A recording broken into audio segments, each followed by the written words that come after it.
પશ્ચિમ બંગાળના જલપાઈગુડી જિલ્લાના પોરાજાર ગામમાં નદીના પાળાનો એક ભાગ સતત ભારે વરસાદને કારણે ધોવાઈ ગયો, જેના કારણે સેંકડો લોકો પ્રભાવિત થયા છે. અનેક વસાહતો ડૂબી ગઈ છે, જેના કારણે મોટી સંખ્યામાં રહેવાસીઓને તેમના ઘર છોડવાની ફરજ પડી છે. આ પરિસ્થિતિના કારણે સ્થાનિક અધિકારીઓ તાત્કાલિક આ વિસ્તારમાં દોડી ગયા અને રાહત અને બચાવની કામગીરી શરૂ કરી. સ્થાનિક નેતાઓના મતે અસરગ્રસ્ત લોકોને કામચલાઉ આશ્રય સ્થાનમાં ખસેડવામાં આવ્યા છે, જ્યાં તેમને મૂળભૂત જરૂરિયાત પૂરી પાડવામાં આવી રહી છે. ભારતીય હવામાન વિભાગે સોમવાર સવાર સુધી જલપાઈગુડી સહિત પશ્ચિમ બંગાળના મોટાભાગના ભાગોમાં હળવાથી મધ્યમ વરસાદની પણ આગાહી કરી છે.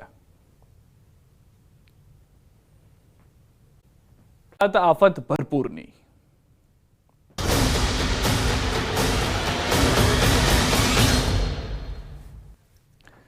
દાર્જિલિંગની પહાડીઓ અને આસપાસના વિસ્તારોમાં અવિરત વરસાદને કારણે થયેલા એક દાયકાના સૌથી ભયાનક ભૂસ્ખલનમાં બાળકો સહિત ઓછામાં ઓછા 23 લોકોના મૃત્યુ થયા છે. ભૂસ્ખલનથી અનેક ઘરો તબાહ થઈ ગયા, રસ્તાઓ કપાઈ ગયા, ગામડાઓ અલગ અલગ થઈ ગયા અને વ્યાપક વિનાશ વચ્ચે સેંકડો પ્રવાસીઓ ફસાયા છે.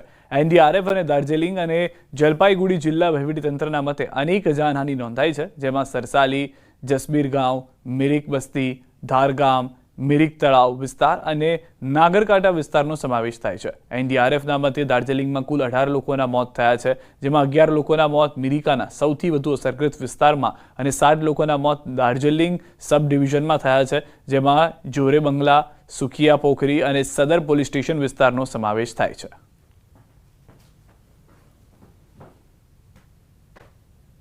ને લઈને સૌથી મોટા સમાચાર. ગુજરાતમાં શક્તિ વાવાઝોડાની અસર નહિવત હશે. હવામાન વિભાગની આગાહી. શક્તિ વાવાઝોડું દરિયામાં ધીમું પડ્યું. દ્વારકાથી 940 કિલોમીટર અને નલિયાથી 960 કિલોમીટર દૂર. શક્તિ વાવાઝોડું આવતીકાલથી ડિપ્રેશનમાં પરિવર્તિત થશે.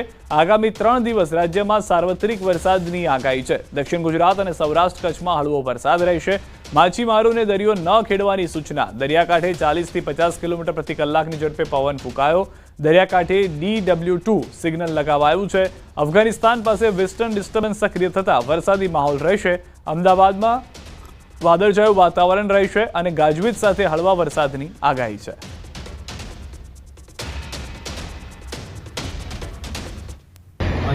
उत्तर होके साइक्लोनिक स्टॉर्म हुआ है. अभी इसका जो पोजीशन है वो central adjoining north west Arabian sea near latitude 19.6 degree north and longitude 60.5 degree east. अभी ये द्वारका से 940 kilometre west south west wide direction में है और नलिया से 960 किलोमीटर वेस्ट साउथ वेस्ट. નજર કરીએ, ઉત્તરમાં હિમવર્ષા થઈ છે, પૂર્વમાં પૂરનો પ્રકોપ છે અને પશ્ચિમમાં વાવાઝોડું. દેશની ત્રણેય બાજુ અને દિશાઓમાં હાલ હવામાનના આ હાલ છે. એક જ સમયે દેશની ત્રણેય બાજુમાં અલગ અલગ વાતાવરણ જોવા મળી રહ્યું છે. ઉત્તર ભારતના ભાગોમાં હાલ ભારે હિમવર્ષા થઈ રહી છે. જમ્મુ કાશ્મીર, હિમાચલ પ્રદેશના ઘણા પર્વતીય પ્રદેશોમાં બરફવર્ષા થઈ રહી છે. ભારતનું સ્વર્ગ કાશ્મીર હાલ બરફની ચાદરથી ઢંકાઈ ગયું છે.